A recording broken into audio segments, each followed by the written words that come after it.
Welcome to Community with Closers. I'm your host, Pat Clark, and this is where closers are born. Get ready for high-energy stories, game-changing strategies, and the relentless pursuit of success. In each episode, we dissect the art of sealing the deal, celebrate triumphs, and explore the grit that defines salesmanship. This is the ultimate podcast for sales warriors ready to conquer the business battlefield. What's going on, guys? Pat Clark here with another amazing episode for you guys right here on Community with Closers. Super pumped about our guest. I actually had the opportunity to speak at one of his events, and he is doing some amazing stuff.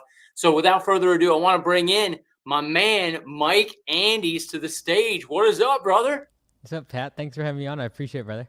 Yes, sir. Yeah, man. It's a pleasure having you on here. A lot of our students with obviously Sales Boost, which I sold last year, they're like, dude, Mike Andes is the man.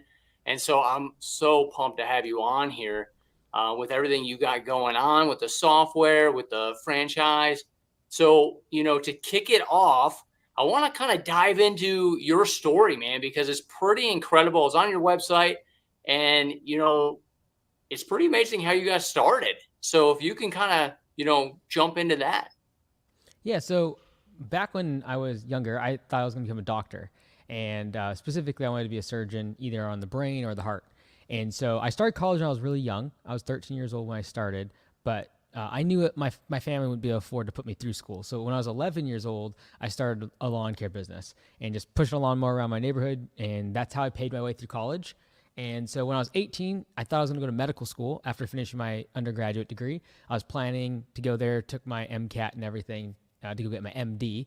And in that interim, I went and spent a couple months over in Kenya, Kawangware, Tigoni area around Nairobi at some clinics as well as orphanages. And over there, I did like crazy stuff like birthing, surgeries, worked a lot in the burn unit with the pediatrics. It was crazy awesome. Coming back to the U.S., I started shadowing a lot of different physicians and realizing that if I was going to do surgery specifically, I was probably going to do like realistically 4 or 5 procedures for the rest of my career. And I didn't want to be in that kind of pigeonhole, as well as like all the paperwork around insurance and just the bureaucracy and the politics of the healthcare industry.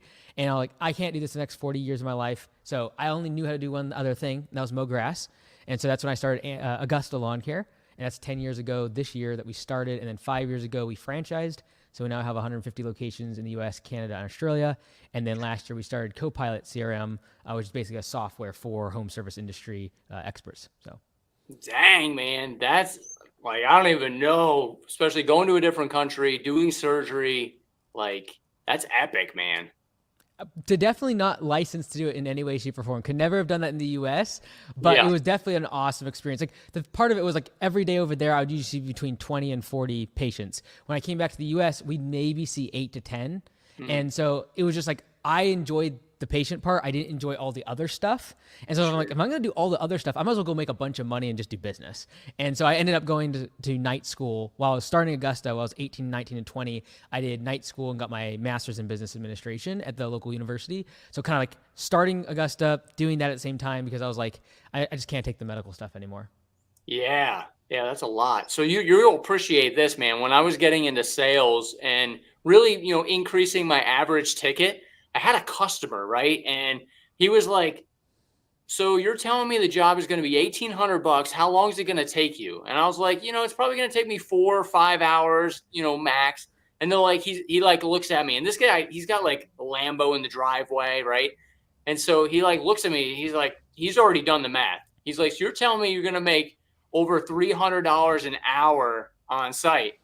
And he's like, I'm a doctor and I don't even make that money. And so I looked at him and I was like, well, that's why I'm not a doctor anymore. And we just started cracking up, and we ended up, going back around the property, talking about the service, and he ended up buying. It was just funny. You know what I mean? Like when people really look at you as far as like when you're doing a job, you're talking about experience, right? Like we're going to get it done. We're going to get efficient. You have the rigs to be efficient, right? So you get in, you get out. We have the processes. So I want to dive into that a little bit. When you were, you had this vision of Augusta Lawn, What did that look like? Did it start small? Did you have kind of a little bit of a system? What did that look like? Yeah, so 10 years ago, starting Augusta, I really didn't know much about systems and procedures. I had mowed grass for 7 years, paying my way through college, but never employed people or done real scale marketing or website stuff or any sort of closing and sales. None of that. So I started with no background, no systems, etc. A couple years into business, I got in an accident. I was out on a job site. I got stuck underneath a dump truck in the PTO. My hoodie got caught up inside, and fortunately, I fell out and ripped everything apart, and I fell out. I was a couple weeks in recovery though, in the hospital, and while there, I realized that my business didn't have systems. It didn't have procedures, and it would have died without me. And fortunately, I had some really awesome team members that are still with me today, that kind of held the business together. But I was in the hospital FaceTiming my crew, walking them through the next project because I was the system for getting the jobs completed.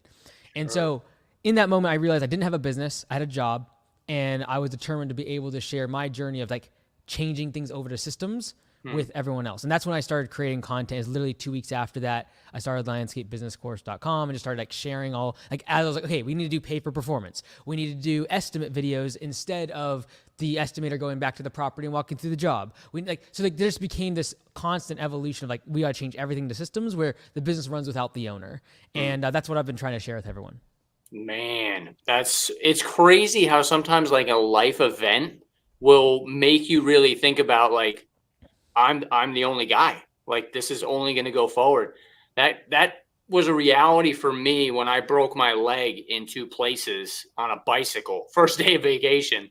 And thank God, man, I had managers in place because I would have been out. And Yep. I think, when we're speaking, we're talking to people because we're talking to our past self, right? And it's we were there, we did it. And the reality is if you are doing and you're wearing all the hats, and something happens, your business is dead. Yep. So, when you're going, and I saw a video just recently, you were opening locations, North Carolina and all over. And so, for those people that are watching now that are man, I might be that guy right now, right? I need to put some people in place. What does that look like when you're launching a new brand in a new market that, there's some principles in there that, these folks can apply? Yeah, I think the number one thing when it comes to multiple locations is a location that is operating without the owner being present will sink or swim based upon the aptitude of the general manager, the person that is the head and the responsibility and the face of that location. If you're not going to be there, you need the buck to stop somewhere that is present with the team, can talk to customers in person, et cetera. And so as a forcing function for myself, I own locations in North Carolina. I've owned them before in New York. And those are ones that I owned. And I had to have general managers that run things. And so I saw everything broke. And then we just basically try to fix those systems so that our owners can start multiple locations and run things with general managers. But the general manager will make the business, you can put a general manager into an average market with a pretty pathetic team, and they'll just turn it into being profitable. You can take a really profitable location. I've had businesses, locations of my own, that did over 1.5, 1.7 million in revenue. You put a bad general manager in place, and within a matter of 6 months, that location is losing money. Yeah. And so if we know that the general manager is the determining factor, then I think it's really important to get really clear of what do you value as an owner. And if the only reason you're starting multiple locations is to make more money, you better make sure that general manager is money motivated. Because if they don't see eye to eye with you in terms of incentives and whether or not what success looks like the definition of success for a people pleaser is that everyone's happy. Mm-hmm. If you're an investor type and you're trying to make more money, if your team is happy, cool, but we started here to make money. And so then you want to make sure you have, if you're the investor type, the one that makes money, you want to have more of a passive investment. You want a 20, 25% return on investment, and have a general manager in place and be passive. You better make sure that general manager wants to also make money and then incentivize them based upon what your goal is, which is making more profit. And so, and if your goal is to create more jobs in the community, you better incentivize them based upon how many jobs they create. So getting really clear as to why you're starting multiple locations, because and everyone assumes that we always want to make more money. But there's also times where you'll do it just for the sake of having a pipeline to be able to grow your talent from a technician to a salesperson to a general manager, potentially down the road to an owner, and actually create that so that you can attract great talent. Because if you can create that pipeline, you can get better people and they'll stay with you longer in order to stay with the trajectory of that career projection. And so getting really clear first and foremost why you're starting on another location. Secondarily, making sure that goal is then translated in the incentive program for your general manager is super important. Yeah. And that's where I see like a lot of, the exterior cleaning, even some tree companies, right? They're wanting that second branch. They're growing now. They've been doing it maybe 5-6 years. And they're like, yeah, I want to put that on. What does that look like? And I love what you're saying there is like KPIs are key because you're not going to be there. And this is something like where, we implemented Traction. Traction's a great resource where you can do people analyzer for that staff and they're kind of vetting themselves at that location. So, when you have that, what are some KPIs? Now, I know you want to incentivize them, obviously, on your goal, and that goal is going to be different for everybody starting that second location, possibly. So, what are some like key KPIs that you focused on with those other locations? Yeah, I'd say first and foremost, there's a really good book called The Game, and I think it's really, really important to understand that the goal of a business is to make money, and everything trickles down from that. And so, in terms of KPIs, what I have found, although we have very clear like weekly general manager scorecards, we have monthly max metrics, we call them, where we track KPIs. I've just seen over and over, if you have a great operator, it's like if you have a thoroughbred horse, you don't have to beat them. You don't have to tell them to keep running. They just run when the gate opens and the pistol fires. And so I think the most important thing is finding the right horse and finding the right jockey. And so if you believe that your business model, the horse, is good, you just need to get a jockey that's going to be able to ride the horse. Instead of trying to like, okay, so when the pistol, that's when you go, and like, you don't have to give them instructions. And so that's why I really like profit sharing and making sure that general manager is incentivized the same way I as an absentee owner is. Because if they're great, they're going to figure stuff out. They're not going to call me about hiring. They're not going to call me about firing. They're not going to call me about whether or not they should buy more equipment, because their incentive is the same one I want, which is more profit. Like bottom line, I want cash flow. And so we usually give them a percentage of the distributable cash, because I don't even just want net profit on a P&L. I want money being distributed to me, and I'll give them a piece of that.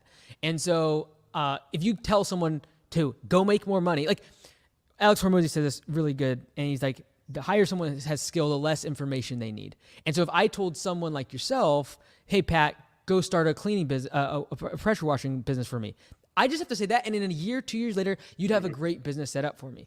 Whereas if I talk to an amateur or someone just getting started, they'd be like, well, what type of pressure washer should I buy? What kind of truck? How should I market? Should I build a website? How do I do marketing? Like, all of these things are skills they haven't learned. And so if you can hire the right jockey, the person I just say, go make a bunch of money, here's the tools to do it, now things become much more simple. However, yes, like there's KPIs around, like, for example, how far you are booked out is something that like a general manager needs to know off the top of their head at middle of the night when I wake them up. They need to know how many budget hours are on the schedule, how far am I booked out where that capacity is at 100%, am I booked out for, know what their efficiency score is, that is budget hours divided by clocked hours for their team. And if that's under 70%, I have a big problem with it. If it's over 90%, fantastic. And that is a big determining of waste. And the biggest expense we have in home services is our labor. And so if that labor is not efficient, we're never gonna make money. And so if your efficiency score is under 50%, I don't need to look at any other aspect of the business. You will not make money in this industry.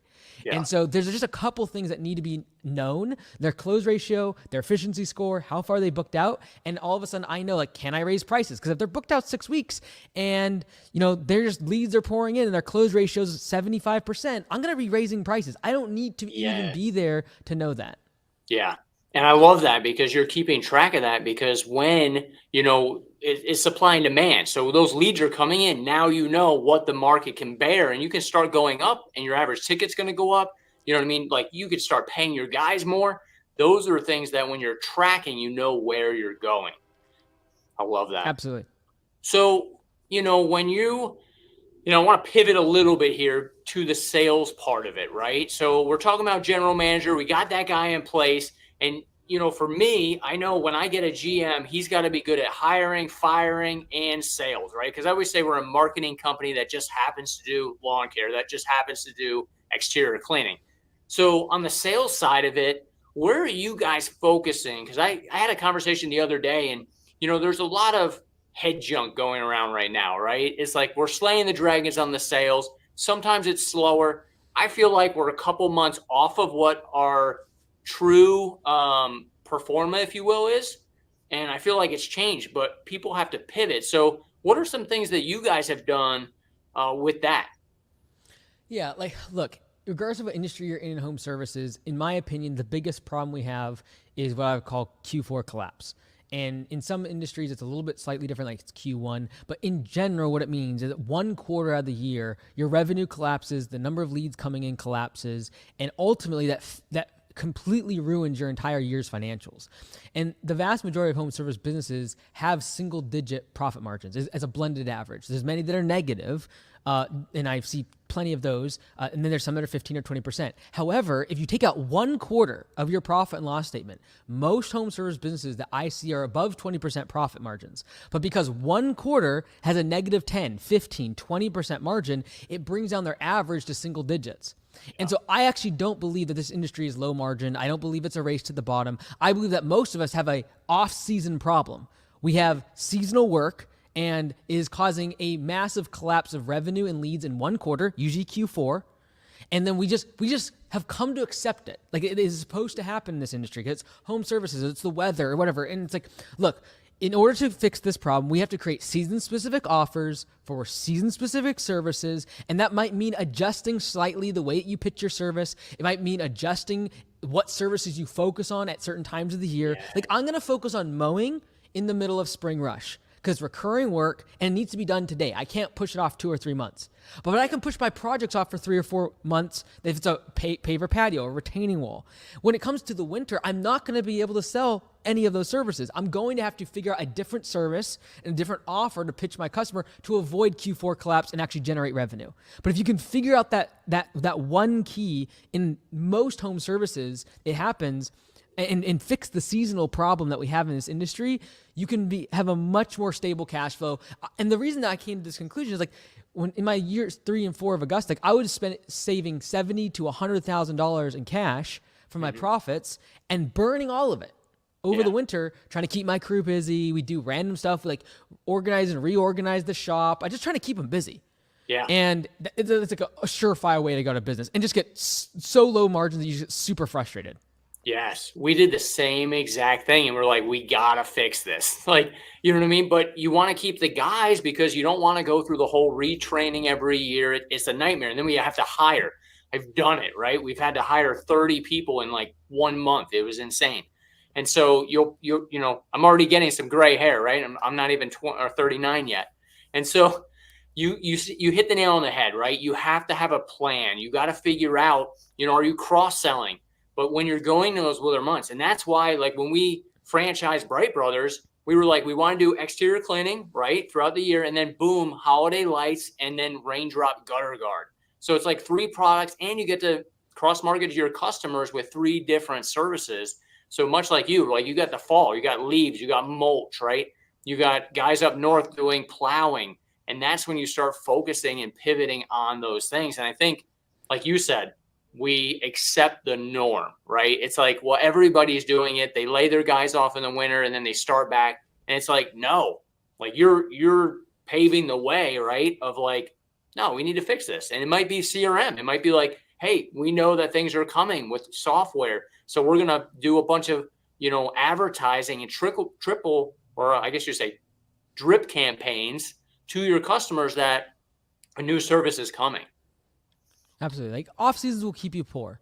And so whether or not you're willing to put the hard work to get creative with the offer, with which services you're going to have to pivot into, is up to you. But the bottom line is the reason most home service businesses quit is because of the seasonality and because it kills their profit margins. And so, you're going to have to figure out a different service. So we completely revamped Augusta. Like we now have AugustaLights.com. Like we have a whole different division. A part of the lawn care side is like you also have the lights because we have to fix Q4, and it's like all my attention and focus has been like, how do we fix this one problem? And Yeah. so whether it be snow plowing, Christmas lights, winter services, like you've got to figure out a way to fix that one quarter that's crushing your profits. Yeah. And not to mention, like with your staff, right? Like holding your staff on, making them happy. I love it because it's a switch. And instead of like the daily grind, like everybody gets excited, right? For lights and the raindrop gutter guards. It's like, why not? Like this is a new thing. They're not getting wet now in colder months. So it's a good way to do that, for your staff to keep them on. So like you said, you don't go into the red in those winter months. So, with the sales, how, and I'm not exactly sure how you guys do your sales. We do a lot of our sales in person. Yeah, I want to touch on that a little bit because I know, you have an amazing sales system. So can you touch a little bit on your sales system and like what that looks like, maybe hiring as well? Yeah, like in terms of the sales system, there's a lot of different steps, and a lot of us will track one step of the sales process, which is the close ratio. And there's what percentage of estimates that were sent out got accepted. But really, there's like at least 6 to 8 other steps in the process. And that's everywhere from the customer calling you and leaving a voicemail. Then there's a step of you calling them back. Then you getting a price proposal to them. Then they accept. Well, then when do you actually get them on the schedule? Then when you show up, have they already got someone else to do the job? Or you're overbooked and you actually can't get them on the schedule even though they accepted. So I really believe that the leakage at every single step of the sales process is far greater than what we assume through close ratio. It's really just one step of the process. And so the biggest way that you can really fix the leaks of that sales system is just skipping the leaks altogether. And that is like, instead of me going to the property, instead of me scheduling them and trying to get them on the schedule and calling them and trying to get them figure out what time we can show up, and how do we automate all this or just skip these steps? And so one of the biggest things to me is like finding the right customers is I can vet them by just simply like how much do they value their time. If they value their time a lot, they're going to be a great customer for me because they're going to see much more value in my service. And so we've really gone after how do we focus on saving the customer time? Because if you respect my time as a customer, I'm willing to pay for it. Yeah. And this realization came to when I was talking to someone who was very wealthy, and they said they were trying to get a new housemaid for their like a house cleaning service for their home, and they would only meet them between like 8 and 4 p.m. like in the throughout the day. And they said the cost of leaving their office, going to their house, and meeting for the estimate was going to cost more because they make a lot of money. Is going to cost them more than the next 1 to 2 years of cleaning service just in the 30 minutes they're going to have to drive home.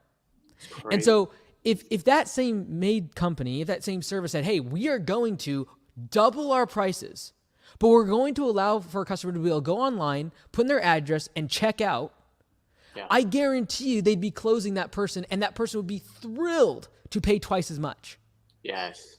And so if we're going to always be trying to be price competitive, you're going to get the price shopper. You're going to get the person that values their time the least and therefore values your service the least, because what we all are doing is saving them time. Mm-hmm. And so we've really focused on instant pricing. So it's like, hey, here are 3 houses. Which one kind of looks like yours? Small, medium, large? Oh, medium? Fantastic. Here's your pricing. Yeah. And people are afraid usually of this kind of bundled pricing, instant pricing, etc., because they think it's going to lose accuracy. And you're right. But guess what? There are also people that select large when they should really be a medium, and you get $20 extra per cut in every single service, every single week, because they clicked large. And I'm not going to go back and correct them. What I'm only going to do is every 3 to 6 months, I'm going to take the ones who did click small instead of medium, I'm going to adjust their prices upwards. And so the bottom line is I'm going to increase my close ratio. I'm going to cut out all these steps of admin. They don't have to call me. I don't have to process an estimate request form. I don't have to call them back and their voicemail is full. I don't have to go visit the property. All of these steps of the process just get cut out. And so I'm a big fan of just focusing on how do I cut out steps of the sales process and reduce the amount of time that we go from click to close and just all online as much as possible. Yes. And that's where it's headed. Like we have same thing on our website, and I can't tell you how many people just booked on the website, you know what I mean? Going through the steps. So if you don't have the online booking on your website, you need to up your game for sure. That's a huge tip, man. And that's where it's at, because the reality is people really are valuing their time. They're looking at it and they're like, we got people coming and they're getting their haircut at home. They're getting the chiropractors coming to their home, because that's the reality is like these guys are making $500 an hour and they're not going to leave, right? They're not going to go get that. And so I totally agree with you on that aspect, is like really switch it up, And there's a lot of, I don't know if Copilot does that. Does Copilot have that feature at all?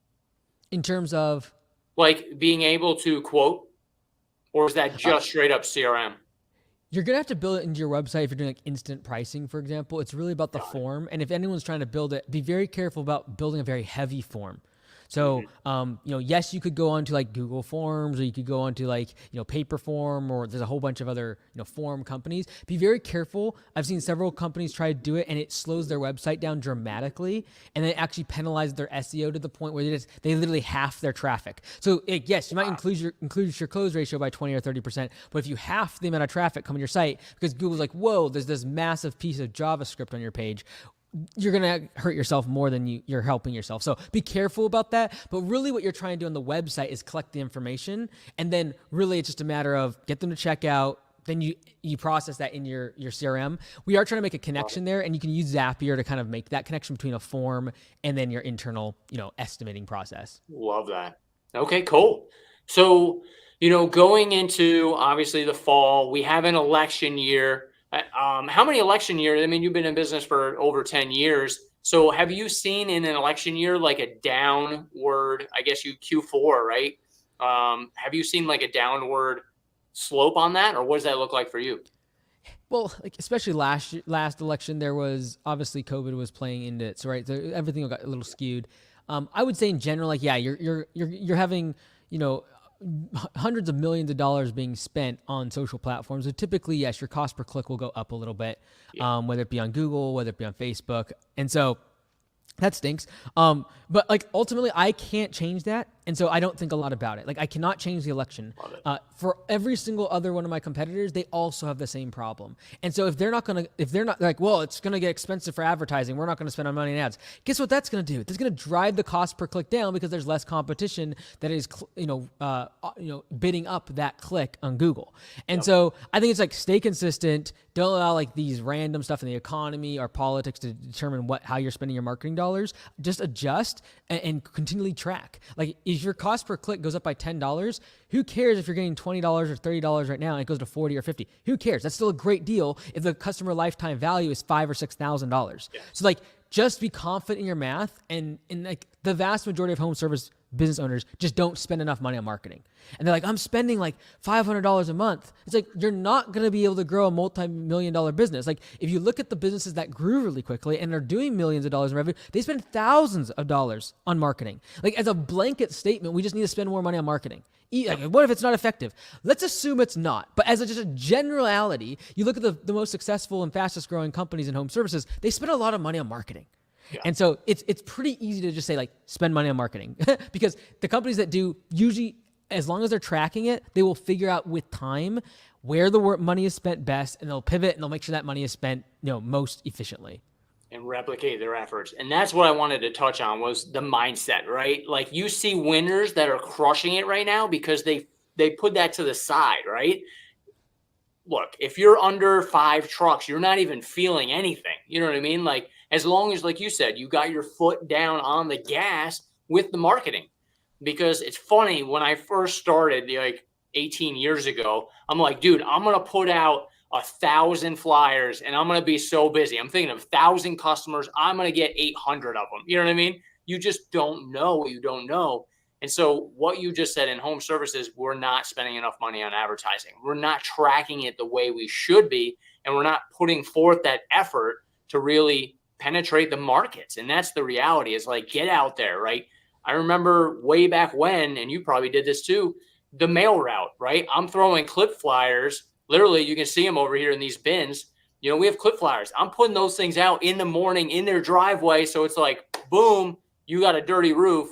They turn around in the driveway. They're like, crap.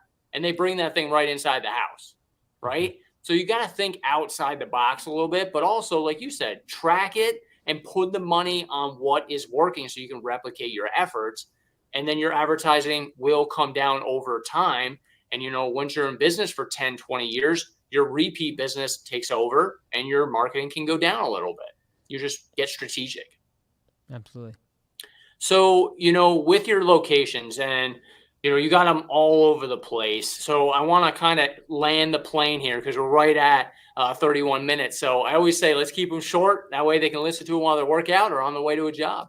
And so to land the plane here, what are, one or two executable items that somebody that's watching can say, okay, I really want to up my marketing game, or I want to look at doing maybe a second branch? What are some things that they can execute on in those next steps?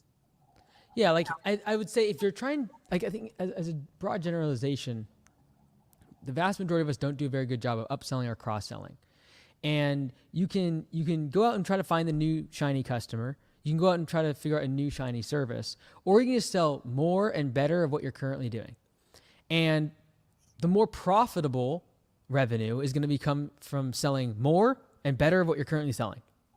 And so taking your existing customer base, if you can take them from $1,000 on average per year to $2,000, and you can take them from on average staying with you for 2 years to 4 years, you're like more than tripling the size of your business without getting any new customers. And so upselling and cross-selling is dramatically undersold in this industry.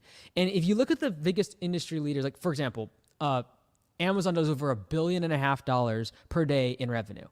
And the reason is, go to just one of their product listings. Every single one of those pages has more than 10 opportunities to cross-sell or upsell. So an upsell is upgrading or selling more of the same thing, selling something better.